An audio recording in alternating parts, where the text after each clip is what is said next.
Alors, bienvenue dans cette toute première rock. Nous allons voir dans cette rock comment est-ce qu'on va démontrer que la fonction racine carrée n'est pas dérivable en zéro. Donc, qu'est-ce que ça veut dire pour rappeler n'est pas dérivable en zéro? C'est que ça veut dire qu'on ne peut pas tendre notre point H en zéro. C'est ça que ça veut dire. Et donc, le point H correspond au taux d'accroissement. Donc, vous allez voir. Alors, tout d'abord, on doit définir ce qu'est la fonction racine carrée. Souvenez-vous que la fonction racine carrée n'est que admise en 0 plus l'infini. Pourquoi? Parce qu'une racine carrée ne peut jamais être négative, d'où le fait qu'elle ne met pas de nombre négatif.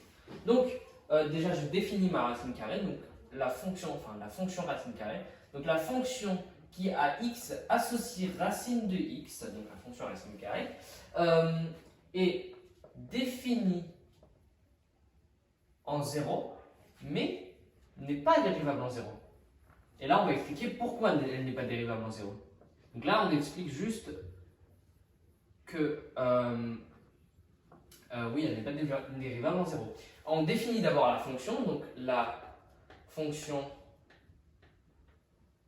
est définie en R+. R+, à quoi ça correspond R+? Et bien en fait, ça correspond à 0 plus l'infini, c'est-à-dire tous les nombres positifs et incluant 0.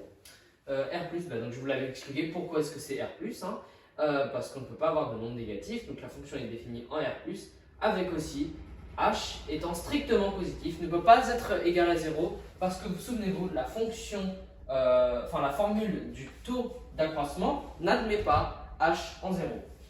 Donc du coup, là j'écris tout simplement ma formule, donc ça va être f de a plus h, moins f de a,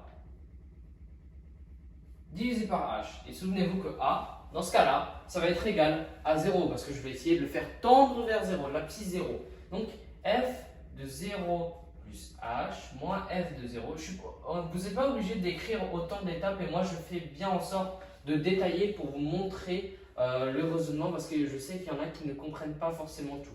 Donc du coup, f de 0 plus h, techniquement si je fais 0 plus h et que je passe par la fonction, et bien ça me donne fonction de 0 plus h moins racine de 0 divisé par h. Et donc là, 0 plus h, forcément ça va faire racine de h.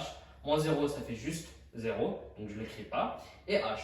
Et là, si vous voulez, le truc est assez compliqué. Donc là, on va simplifier la formule. Et si vous voulez, ici, h, c'est aussi égal à racine de h fois racine de h. Vous pouvez le faire sur la calculatrice pour prendre n'importe quel nombre. Si je prends h est égal à 5, racine de 5 fois racine de 5, c'est égal à 5. Donc du coup, je vais l'écrire. Racine de h fois racine de h est égal, sur racine de h. Et pourquoi est-ce que je fais ça? Eh bien pour la bonne et simple raison, parce que ici, on peut annuler les deux h. Voilà, les deux racines de h. Comme on a deux nombres qui sont égaux à la fois sur le numérateur et à la fois sur le dénominateur, eh bien je peux les enlever. Ce qui me donne donc, quand on enlève un h et qu'il n'y a plus rien sur le numérateur et le dénominateur d'ailleurs, eh bien ça devient 1. Donc du coup, j'obtiens 1 divisé par racine de h. Alors, qu'est-ce qu'on fait de cette affirmation? Eh bien, souvenez-vous que maintenant on doit déterminer la valeur limite pour déterminer le nombre dérivable. Donc du coup, je détermine la valeur limite.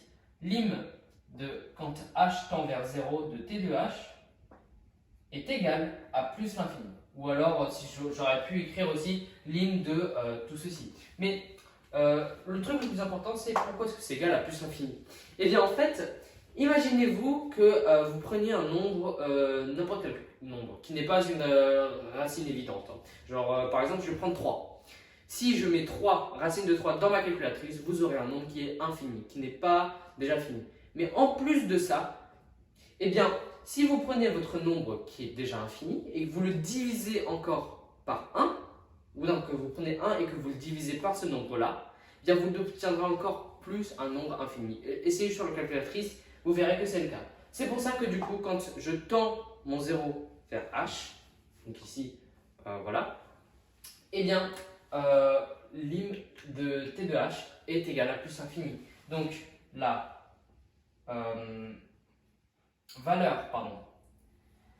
limite n'admet pas de nombre, ou n'est pas, plutôt n'est pas, c'est plus précis, hein, n'est pas un nombre fini. Donc, la fonction racine carrée n'est pas dérivable en 0. Et donc, c'est comme ça qu'on résout notre toute première roque du chapitre sur la fonction dérivable.